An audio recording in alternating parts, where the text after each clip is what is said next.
પહેલી જુલાઈથી 3 નવા કાયદા લાગુ કરવામાં આવ્યા છે। 511 કલમોની જગ્યાએ 358 કલમો કરવામાં આવી છે। કલમોમાં ઘટાડો કરવામાં આવી રહ્યો છે। સરકારે ભારત દેશ માટે 3 નવા કાયદા અમલમાં મૂક્યા છે, જે જૂના કાયદાને રદ કરવામાં આવ્યા છે। ઇન્ડિયન પિનલ કોડથી ફોજદારી ધારા તરીકે ગણાતો હતો, તેને ભારતીય ન્યાય સંહિતા તરીકે નવું નામ આપવામાં આવ્યું છે। જૂના કાયદામાં 511 કલમો હતી। જે કાયદો અમલમાં આવ્યો તેમાં કુલ 358 કલમો ભારતીય ફોજદારી ધારા હેઠળ કરવામાં આવી છે, જેમાં કલમોમાં ઘટાડો કરવામાં આવ્યો છે। આપણે જોઈએ છે કે દેશમાં અત્યારે જે કાયદા જૂના ચાલતા હતા, આઈપીસી, સીઆરપીસી, એ અંગ્રેજોના સમયથી ચાલતા હતા। દાખલા તરીકે હું તમને કહું કે ભારતીય ફોજદારી ધારો તો આજે પણ એ જૂના કાયદામાં 1860 દર્શાવવામાં આવ્યું છે। એટલે અંગ્રેજોએ જે કાયદા બનાવ્યા હતા એ જ આપણે પસાર કર્યા, અત્યાર સુધી એ ચાલ્યા છે। આજે સરકારે આપણે નવા આપણા દેશ માટે 3 કાયદા અમલમાં મૂક્યા છે, જે જૂના કાયદાને રદ કરીને। એ નવા કાયદામાં જે આપણો જૂનો કાયદો ઇન્ડિયન પિનલ કોડ કે ભારતીય ફોજદારી ધારા તરીકે ગણતા હતા, જેને ભારતીય ન્યાય સંહિતા તરીકે નવું નામ આપવામાં આવ્યું, અને એમાં ઘણી બધી કલમો છે, એ કલમો એડ કરવામાં આવી છે। દાખલા તરીકે આપણે કહીએ કે મદદગારી, તો ભારતીય ફોજદારી ધારામાં પહેલાં સેક્શન 114માં આવતી હતી, અને આપણે જે આપણા દેશનો નવો જે કાયદો અમલમાં આવ્યો છે એની સેક્શન 54માં આવી છે। એ જ રીતે મર્ડર, જે આપણે કહીએ કે ખૂન કરવાની કોશિશ, તો જૂનો કાયદો છે એમાં 307 કલમ લાગુ પડતી હતી, અને નવો જે કાયદો આવ્યો એમાં 109 એ લાગુ કરવામાં આવી છે। એટલે આપણે જોઈએ તો ઘણી બધી એવી કલમ કે અને નવા કે જે ગુનાઓ છે, આઈટી રિલેટેડ છે, ટેરરિઝમ છે, મોબ લિચિંગ છે, સંગઠિત ગુનાઓ, આ બધા નવા ગુનાઓ આપણા દેશના જે કાયદો નવો અમલમાં આવે છે એમાં એડ કરવામાં આવેલા છે। એક તો પહેલો આ એક કાયદો છે। બીજું કે જે જૂના કાયદામાં ભારતીય ફોજદારી ધારો આપણે કહીએ તો 302માં જેને કહીએ આપણે ખૂન માટેની શિક્ષા, તો એને ફાંસીની ડેથ આપણે કહીએ છીએ, ફાંસીની સજા અથવા આજીવન કેદની સજા હતી। એ જ રીતે નવો જે આપણો ગુનો ઉમેરવામાં આવ્યો મોબ લિચિંગમાં, એમાં પણ 302માં જે શિક્ષાને સજા થઈ શકે એ જ સજા અને શિક્ષા આમાં પણ એને અમલમાં મૂકવામાં આવી છે। એટલે આ બે વસ્તુ એમાં નવી એડ। જૂના કાયદામાં કેટલી કલમો હતી અને અત્યારે કેટલી કલમો ફેરફાર? જૂના કાયદામાં 511 કલમો હતી, ભારતીય ફોજદારી ધારો 1860માં। આજે જે નવો કાયદો અમલમાં આવ્યો એમાં કુલ 358 કલમો આપવામાં આવી છે।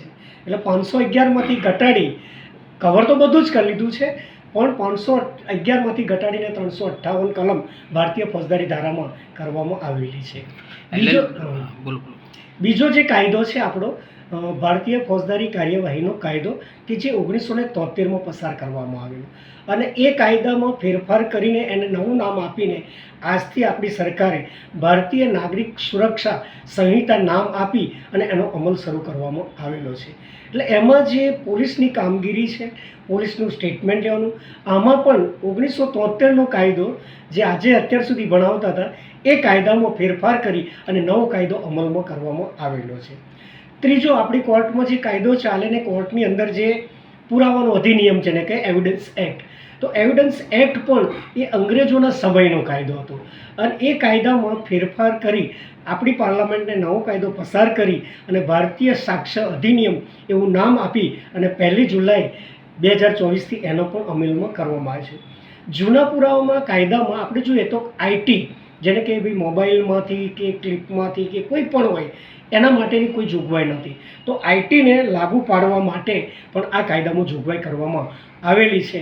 એટલે ખરેખર જોઈએ તો આ એક ભારત દેશનું સરાહનીય પગલું છે કે જે દેશ માટે 1860થી જે અંગ્રેજોના સમયથી આપણા દેશમાં કાયદા ચાલી રહ્યા હતા એ કાયદાનું દેશમાં અમલ અને પાલન કરવામાં આવતું હતું, વિદ્યાર્થીઓને ભણાવવામાં આવતા, અને ખરેખર હવે જે જરૂરિયાત છે એ જરૂરિયાતને સંજોગો પ્રમાણે, અનુકૂળતા પ્રમાણે કરીને આપણા દેશમાં આ કાયદાઓ 3 અમલમાં આવ્યા છે, એ ખરેખર સરાહનીય છે એવું આપણે કહી શકીએ। લો કોલેજમાં પ્રવેશ મેળવતા વિદ્યાર્થીઓને હવે જૂનો કાયદો અને નવો કાયદો કેવી રીતે ભણાવવામાં આવશે? અત્યારે લો કોલેજમાં જે છે એ અમારે નિયમ એવો છે કે જ્યારે કોઈ પણ કાયદો કે અભ્યાસક્રમમાં બદલાવ હોય તો યુનિવર્સિટીની એક બોર્ડ ઓફ સ્ટડીની કમિટી હોય છે, એ કમિટીમાં એ મૂકવામાં આવતો હોય છે। એ કમિટી પાસ કરે ત્યાર પછી યુનિવર્સિટી આપણી જે છે એ યુનિવર્સિટીની વેબસાઇટ ઉપર મૂકવામાં આવે અને એ પ્રમાણે એનો અમલ કરવામાં આવતો હોય છે। અત્યારે માનો કે અમે એ કાયદો બંને તો અમે બંને કાયદાને અત્યારે ધ્યાનમાં રાખીને જ્યાં સુધી યુનિવર્સિટીમાં એ અભ્યાસક્રમ બોર્ડ ઉપર ન આવે ત્યાં સુધી જૂના કાયદાને અને નવા કાયદાને બંનેમાં કે ભાઈ જૂના કાયદામાં શું પ્રોવિઝન હતી, નવા કાયદામાં શું પ્રોવિઝન છે અને ક્યાં ક્યાં ફેરફાર થયો છે એ રીતે વિદ્યાર્થીઓનો અમારે તો લો કોલેજમાં તો બાર કાઉન્સિલ ઓફ ઇન્ડિયા પણ લાગુ પડતી હોય છે.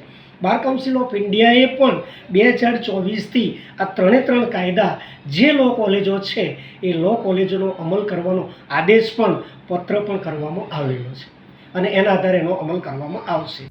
નિખિલ ભટ્ટ, દિવ્યાંગ ન્યૂઝ, ખેડા.